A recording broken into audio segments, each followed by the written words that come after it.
سلامونه درنو لیدونکو، نن درته د پنه ډک داستان لرم. تمه ده تر پایه وګورئ او بلقیس سحر یوټیوب چینل حتما سبسکرایب کړئ.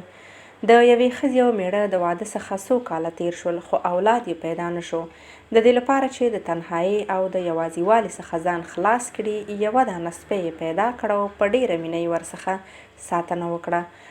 غټ یې کړ، وخت دی تیریږي. 7 کاله وروسته یې زوی پیدا شو او د دوی توجه د سپي څخه کمه شوه چې په دې کار سره سپی حسد او کینه پیدا کړه. خو کوم غلط کار یې سرته ونه رساوه. خو یوه ورځ چې ښځې او میړه خپل نوی زیږېدلی ماشوم ویده په خونه کې یوازې پرېښود او دوی د حویلۍ باغ ته ولاړل تر څو تفریحي چکر ووهي. خو کله چې کور ته راغلل، ګوري چې سپی د کور په دهلیز کې ولاړ دی او خوله یې په وینو ککړه ده.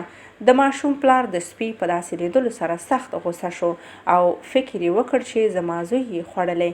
بې له سوچ او فکره یې خپله اسلحه راواخیسته او سپی یې وواژه او بیا په تیزۍ خونې ته ننوت چې ګوري یو لوی مار چې سر یې پرې شوی مړ پروت دی چې سپي وژلی دی، تر څو ماشوم ته زیان ونه رسوي او ماشوم یې روغ او جوړ و.